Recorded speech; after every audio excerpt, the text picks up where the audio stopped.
I'm from Chicago, and I live in Oak Park, and I am a yoga teacher and a counselor and a woman who is an adventurer and forming a new life. I am 55 years old. I separated and have gone through a divorce in the last 5 years. Divorce is really painful, even in the best circumstances. It's just difficult. I really believe the early walks in the morning set me up for the whole day. I feel good, even if it's raining or snowing. I really enjoy seeing my friends every day. I have a wide variety of friends, very close friends. I really treasure and value and consider them a great gift. May you be at peace. May your heart remain open. May you awaken to the light of your own true nature. May you be healed. May you be a source of all healing for all beings. Diana is a woman evolving. I love her because she's always changing, and that's what life is about, not standing still. Changing, growing, learning, and that's Diana. I'm having a facelift, which was difficult for me to say for a long time. One of the reasons I'm doing this facelift is that I have a whole new life. So I feel, what an opportunity.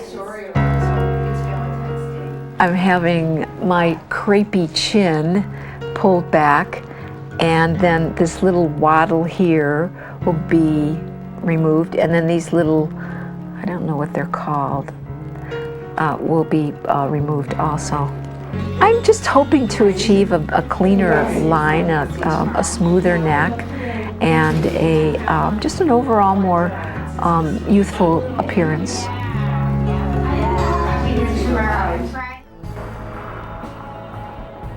I have been practicing yoga approximately 24 years. Bringing in more energy through the breath. I have been teaching about 10 years now. And allowing the lips to separate. I love teaching people to feel their bodies, to be in their bodies in a different way, and to acknowledge their spirits. Pinching back, opening up your heart. I love it when my children are in the yoga class. It's just great to see your children in lots of different ways, so I really enjoy it. When I'm in the class, sometimes she gives me special attention. Sometimes I feel a little silly because she'll point me out about 500 times. My mom's yoga classes are pretty relaxing. It usually kind of gets me in the mood to work out more. Other holistic practices that I have in my life include just meditating, eating right, exercising, living my life in a mindful way. The dichotomy of me being a natural, yoga woman and getting a facelift. Yeah, I struggled with it. I have to say I love the word and. And why not? And why not be all I can be? And I have this new life. Why not have a new chin too? I really treasure being a mother, and I think I have the greatest kids around. Grant and I, we've always loved puzzles. Ever since the children were really young, we've done a lot of puzzles, and I love working puzzles together. When I look at my mom, I see someone who's strong, self-driven, someone that can take on just about anything. Actually, I've been thinking about this surgery for probably the last 2 or 3 years. Each year, I think about it a little bit more. A friend of mine's mother, who is 70, had this done, and I thought, wow, if she's 70 and having it done, why don't I have it done now and just be that much more ahead of the game? So what do you think? What do you think about this facelift thing? I'm curious. I don't know, I could see where you could use it,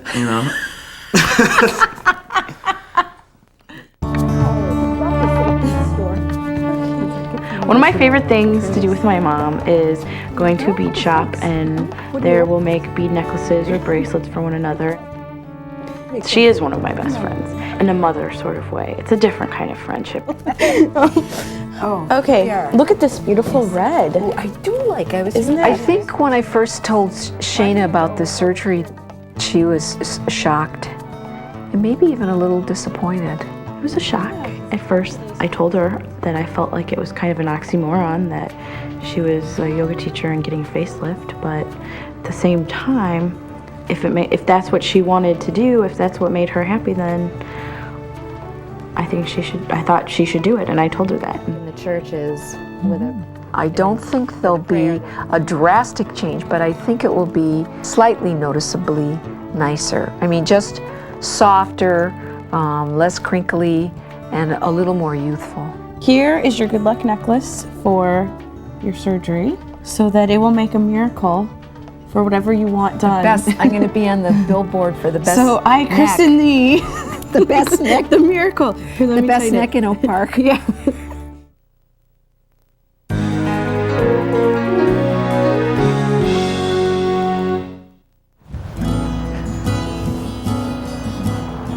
I met Dr. Epstein through his nurse, Debbie. Debbie's son, Peter, and my son, Grant, were hockey players. And so when you're a hockey mom, you sit in the stands and freeze and talk. And that's how I found my way to Dr. Epstein. Hi. Hi, I had an appointment with Dr. Epstein. Hello, Diana. The physician consultation process consists of me taking a history, finding out what her needs are and why she's having this procedure. Well, I would like this little, I call it a waddle, taken off, and these sort of droopy things lifted, and then kind of this crepiness in my neck pulled back. People undergo a facelift procedure to reproduce what Mother Nature has taken away. With the facelift procedure, you're going to redefine the jawline by elevating these soft tissues in the cheek here. At the same time, it's going to soften these so-called marionette lines, or what's called the nasolabial fold. Thirdly, we will address what you have referred to as the waddle of the neck, and this is just some excess or redundant skin and looseness to the platysma muscle, which is the main broad flat muscle in the neck area. The surgical procedure itself is going to be done through incisions that start up in the hair, come in front of the ear, and wrap very closely behind the ear and back into the hair. There's another incision that's made just underneath the chin, and of course you'll have a similar incision around this ear. Okay? Are these sutures? They're actual small little hair-like stitches or sutures that will be placed there. You will have a couple of skin clips that are placed within the hair itself. The incisions are designed this way so that the tension is placed in the hair-bearing area both above and behind the ear on both sides, so that the surgical scars or the resultant scars from the incisions in front of the ear are barely noticeable. There are risks when undergoing a facelift procedure, like bleeding, infection, possibly even facial nerve damage. Green one, pink. The consultation went really well. I feel real full and real complete with all the information that I need. I feel confident I'm going to have a good outcome. I feel I have really good people on my team, and that's really important to me.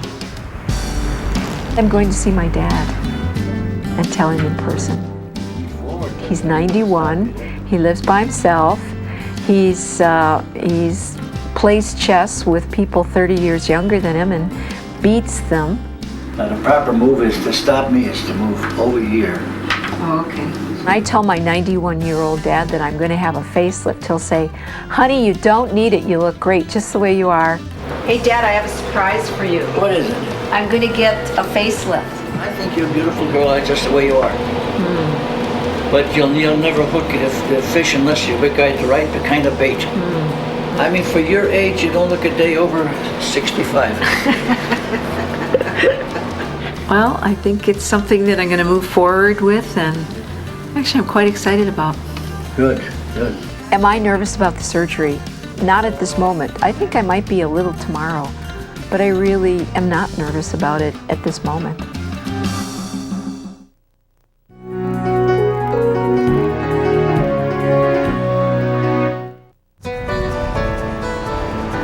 The toughest part of the surgery, I think, will be the uncertainty. Even though they've covered everything, just the uncertainty of receiving anesthesia. All right, are you ready? I'm ready. The day is here, huh? Yeah. The preoperative markings are important to do before the surgery while the patient is upright and awake, because this gives me a sense of where her soft tissues and skin lie. When you're lying down flat and sleepy, things change, and so it's important to get a sense of where they are when she's upright. Nervous? Oh, I'm thinking maybe I should be nervous. Now, I'm going to use the red color to mark a couple of important landmarks that we want to stay away from. The blue color will be sort of the extent of our dissection. And then finally, the green colors, the direction we want things to go in. Okay, you're all set. Okay, that was easy, wasn't it? Mm-hmm. In the operating room, we'll get you comfortable. Dr. Vargas or I will start the IV. He'll be putting on some monitors on you, and you'll immediately start to feel relaxed. Okay? Thank you. Okay. All right. Okay, my dear, we're ready for you. Okay. Okay. Now we're going into the operating room. All right.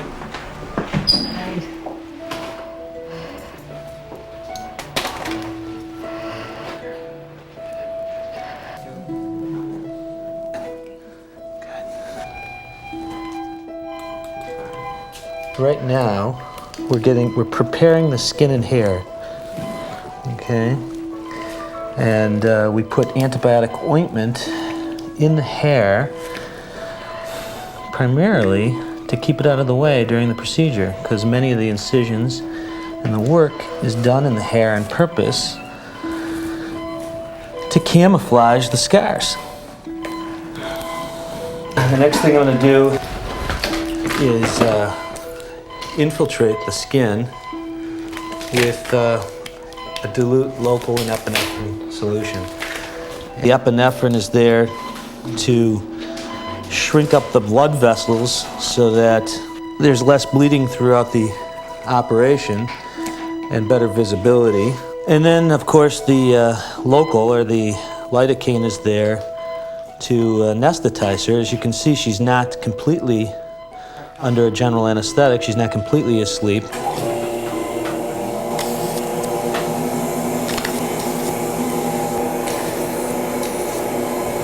We've got the skin elevated up, and I'm lifting that platysma muscle, what she calls her turkey gobbler. Right now I'm elevating again skin and some fat up off of the cheek. Around the ear, a width of maybe 1.5 to 2 centimeters, believe it or not. The operation is designed really not so much to tighten up or to pull and remove a lot of excess skin, because the skin still has a lot of elasticity to it. What our real goal is here is to lift the structures of the face, some of the musculature and the soft tissues underneath the skin, and allow the skin to sort of re-drape over the top of those lifted elements. So we're just putting in the final few stitches. At the end of the operation, when Diana wakes up from the operation, she'll have a bulky dressing on her head and neck area. The purpose of that is to apply some gentle and even compression in all locations to reduce the risk of bleeding and excessive swelling after the procedure. She will wear that for about 24 hours. She will be then tended to by a nurse for that 24 hours. The nurse will bring her back to my office the following day. I'll take that dressing down and put her in a sleeker compression garment. The recovery time for this procedure is anywhere between 2 and 4 weeks. The first week and a half to 2 weeks, she can expect quite a bit of bruising and swelling, which will go down over that time fairly rapidly. She won't fully realize her potential for probably a couple months. Surgery went fantastic. It went very smoothly. This first 20 hours post-op is probably the most critical part of her recovery process. She gets through that with really no complications. There's a good chance that she won't have any in the future. You're gonna look right there. Okay?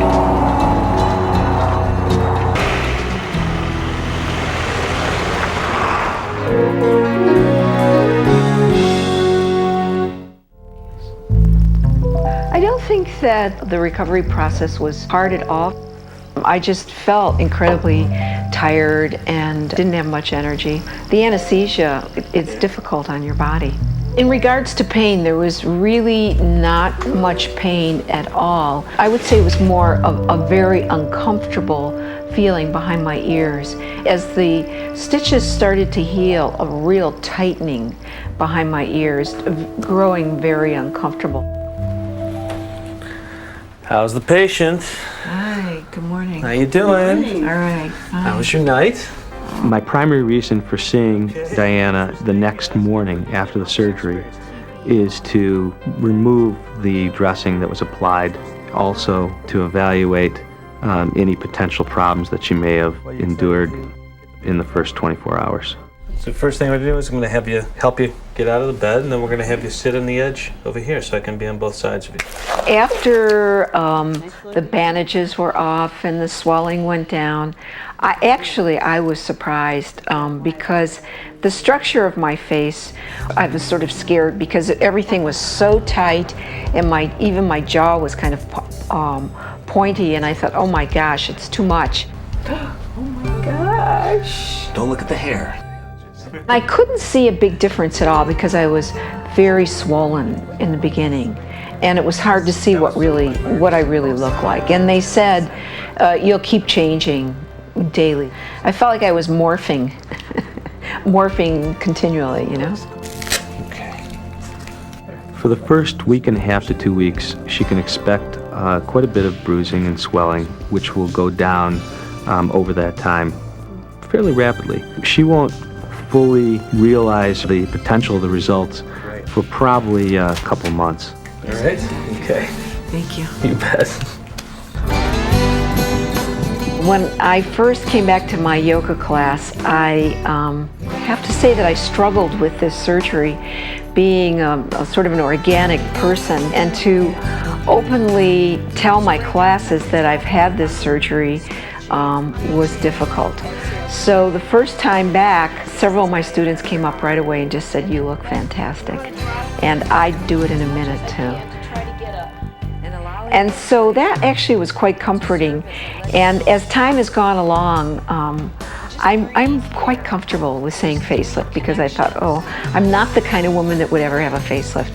And why not?